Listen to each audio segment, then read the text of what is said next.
নমস্কাৰ আমাৰ ইউটিউব চেনেললৈ আপোনালোকক স্বাগতম জনাইছো এই চেনেলৰ জৰিয়তে আমি আপোনালোকলৈ শৈক্ষিক দিশৰ নতুন নতুন ভিডিঅ' প্ৰেৰণ কৰিম বুলি কথা দিছিলো আজি তেনেকুৱা এটা ভিডিঅ' লৈ আমি আপোনালোকৰ মাজলৈ আহিছো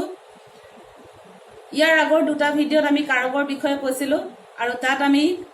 কৰ্তাকাৰক কৰ্মকাৰক আৰু কৰণকাৰকৰ বিষয়ে কৈছিলো আজি আমি আপোনালোকক ক'বলৈ লৈছো সম্প্ৰদানকাৰক অপাদানকাৰক আৰু অধিকৰণকাৰকৰ কথা এতিয়া আমি প্ৰথমে ক'বলৈ লৈছো সম্প্ৰদানকাৰকৰ কথা তাৰ আগতে এটা কথা কওঁ আমাৰ এই ভিডিঅ'টো শেষলৈকে চাওক যদি আমাৰ চেনেলটো পছন্দ হৈছে তেন্তে সাবস্ক্ৰাইব কৰক এতিয়া আহিছো আমি প্ৰকৃত বিষয়লৈ যে আমি আজি কিহৰ বিষয়ে ক'ম সম্প্ৰদানকাৰক অপাদানকাৰক আৰু অধিকৰণকাৰকৰ বিষয়ে ক'ম প্ৰথমে আমি ক'বলৈ লৈছো সম্প্ৰদানকাৰকৰ কথা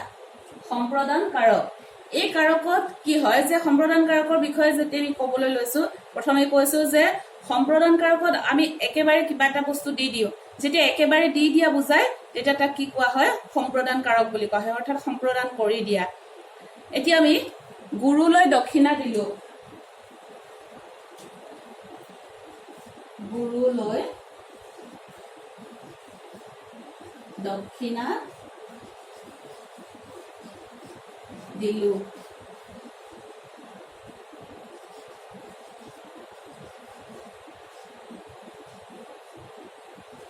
আমি গুৰুলৈ দক্ষিণা দিলো গুৰুলৈ যেতিয়া দক্ষিণা দিলো আমি একেবাৰে দিছো গুৰুৰ পৰা দক্ষিণা আমি পুনৰ ঘূৰাই নানো সেইধৰণে সম্প্ৰদানকাৰক আছে ইয়াত চতুৰ্থী বিভক্তি চিন লৈ চতুৰ্থী বিভক্তি চিন কি আছিলে অক লৈ আৰু ইয়াত লৈ হৈছে গতিকে আমি গুৰুলৈ দক্ষিণা দিলো একেবাৰে দি দিলো কিন্তু যেতিয়া আমি ধোবাক কাপোৰ দিও ধোবাক কাপোৰ দিলো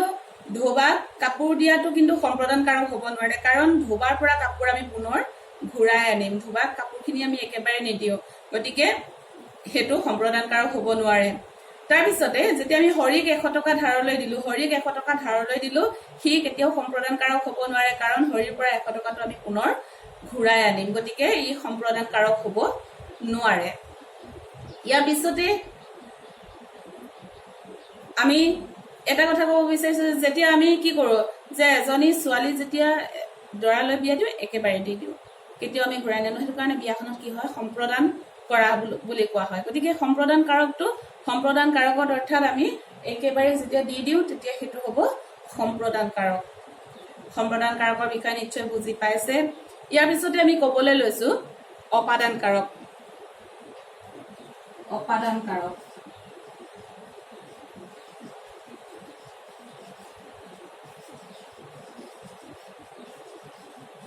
এতিয়া এই অপাদানকাৰকত কি হ'ব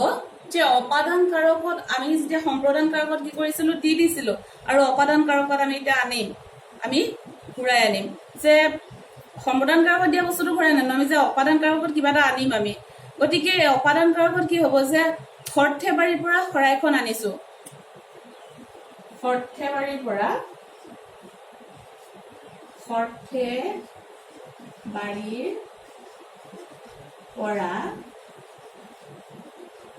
শৰাইখন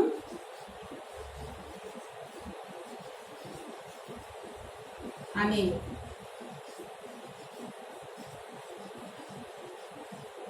এতিয়া আমি শৰাইখন ক'ৰ পৰা আনিলো সৰ্থেবাৰীৰ পৰা আনিলো গতিকে সৰ্থেবাৰীৰ পৰা যেতিয়া আমি শৰাইখন আনিছো যে ষষ্ঠী ৰৰ পিছত পৰা অনুসৰ্গ যোগ হৈ এইটো কি আছে কাৰক হৈছে ইয়াত হ'ব ষষ্ঠী বিভক্তি চিন ৰ আছে আৰু ৰৰ পিছত পৰা অনুসৰ্গ যোগ হৈ ইয়াত অপাদানকাৰক হৈছে গতিকে অপাদানকাৰকত ষষ্ঠী ৰৰ পিছত পৰা অনুসৰ্গ যোগ হৈ অপাদানকাৰক হয় আৰু অপাদানকাৰকত আমি কৰবাৰ পৰা কিবা এটা পাওঁ যেতিয়া পোৱাটো বুজায় যেতিয়া আমি কিবা এটা পাওঁ তেনেকৈ গাখীৰৰ পৰা ঘিউ হয় গাখীৰৰ পৰা ঘিউ হয় ঘিউ ক'ৰ পৰা হয় গাখীৰৰ পৰা গতিকে সেইটো হ'ব অপাদানকাৰক এতিয়া অপাদানকাৰকত কিবা খেলিমেলি হৈছে নেকি যদি কিবা অসুবিধা পাইছে তেন্তে আমাক কমেন্ট কৰি জনাব ইয়াৰ পিছতে আমি ক'বলৈ লৈছো অধিকৰণকাৰক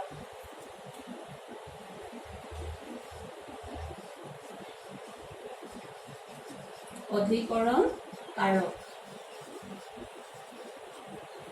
এই অধিকৰণ কাৰক আকৌ দুই প্ৰকাৰৰ। অধিকৰণ কাৰক অৰ্থাৎ য'ত আধাৰ হিচাপে হয়, য'ত আধাৰ কৰি কামটো হয়। গতিকে ইয়াত আছে অধিকৰণ কাৰকৰ দুটা প্ৰকাৰ আছে, কালাধিকৰণ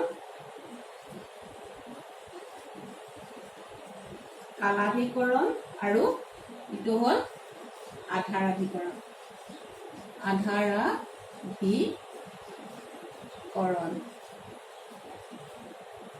এই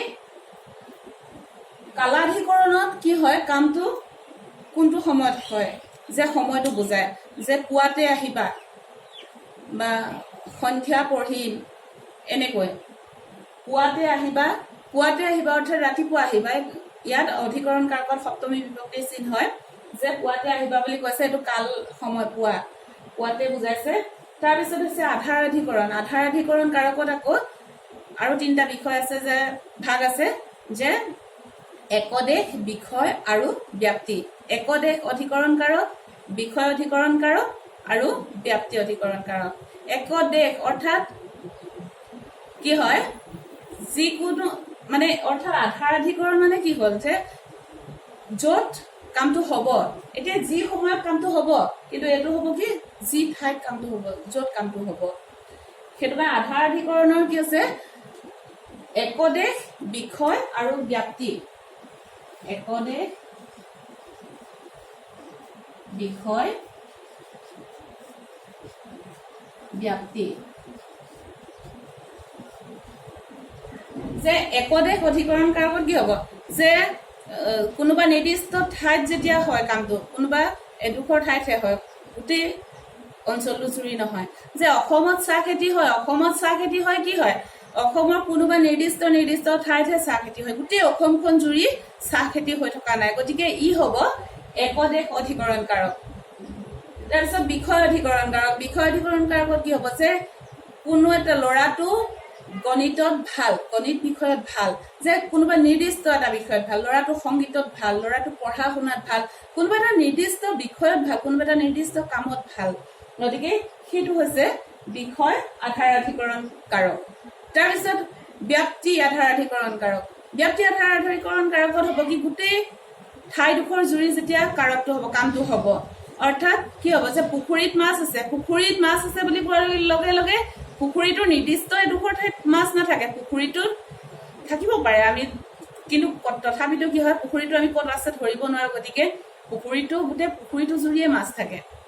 মাছখিনি ঘূৰি ফুৰিব, একে ঠাইতে ৰৈতো নাথাকে, গোটেই পুখুৰীটো জুৰিয়ে মাছ থাকিব।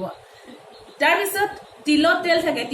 থাকে বুলি কোৱাৰ লগে লগে তিলটোৰ নিৰ্দিষ্ট কোনো অংশত তেল নাথাকে, গোটেই তিলটো জুৰি তেল থাকে। সেইকাৰণে ই হ'ব ব্যাপ্তি আধাৰাধিকৰণ কাৰক হ'ব। গতিকে এনেধৰণে কাৰক হয়। আমি কাৰকৰ গোটেই 6টা ভাগৰ কথা আমি 3টা ভিডিঅ'ত শেষ কৰিছোঁ। আপোনালোকৰ যদি পচন্দ হৈছে তেন্তে আমাৰ চেনেলটো ছাবস্ক্ৰাইব কৰিব, লাইক কৰিব। ধন্যবাদ।